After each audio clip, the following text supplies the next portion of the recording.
Last year, we were just bubbling on the scene.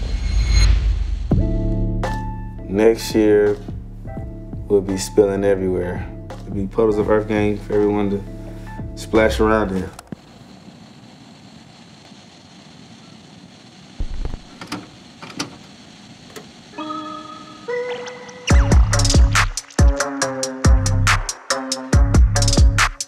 Ninth grade, we met. EarthGang was formed by senior year.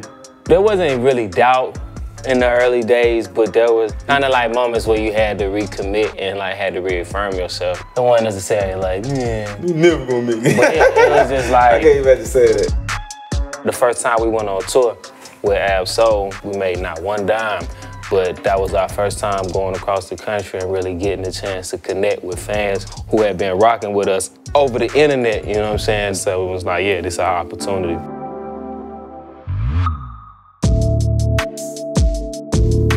100% 2019 was the biggest year progress-wise for us. Dropping Mirrorland, dropping our first album under Dreamville, under Interscope. That was our major label debut. You spend your whole life trying to make that first album. That literally was what we did for Mirrorland. And we toured like crazy last year. We did like 4 or 5 tours. Five tours. I guess we define success by progress, longevity, like doing what you love and continuing to do it and continuing to get better. We were very lucky that we grew up in Atlanta. We grew up seeing black people do everything. Like, we grew up seeing niggas shoot niggas, grew up seeing niggas own businesses and houses, and you know what I'm saying? The whole spectrum of what a person can be. It's one of those places in the South where everybody feel like they can go to and be themselves and like freely express themselves. Why people in Atlanta do whatever they want when it comes to music is because we never really seen nothing else.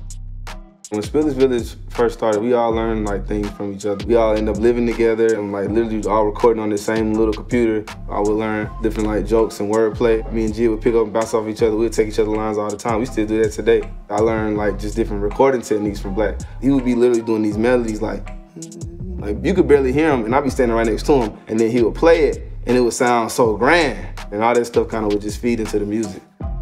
2020, Spillage Village project coming to you specifically. I think the rap world will always have room to grow. You know, a lot of people feel like each last big phase is rap's last big phase. Like, so it's like, oh, trap is going so crazy now. What is gonna come after that, you know? But rap, I mean, it will always have room to grow, especially when it's authentic. My favorite thing about y'all as musicians would be the non-conforming. In a time where we grew up going through like a snap music era, a snare drum era, a hi-hat era, you know, it's not like you tried to take someone's template of success and like, I should speed my hi-hats up to crackhead speed. It's like, nah, bro, it's honestly coming from what you feel. Y'all are two dudes I can pretty much say all the time, stick to your own nature. I don't know what the fuck them niggas gonna do.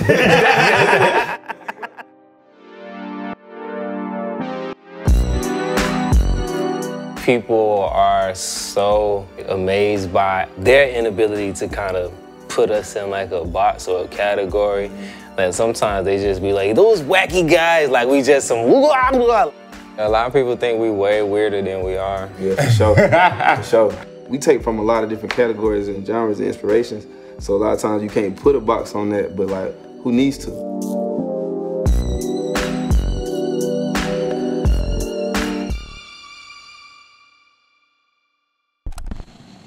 Top down and I'm floating through the city. Watch out, deputies out to get me. Good advice, trust your instincts, don't overthink.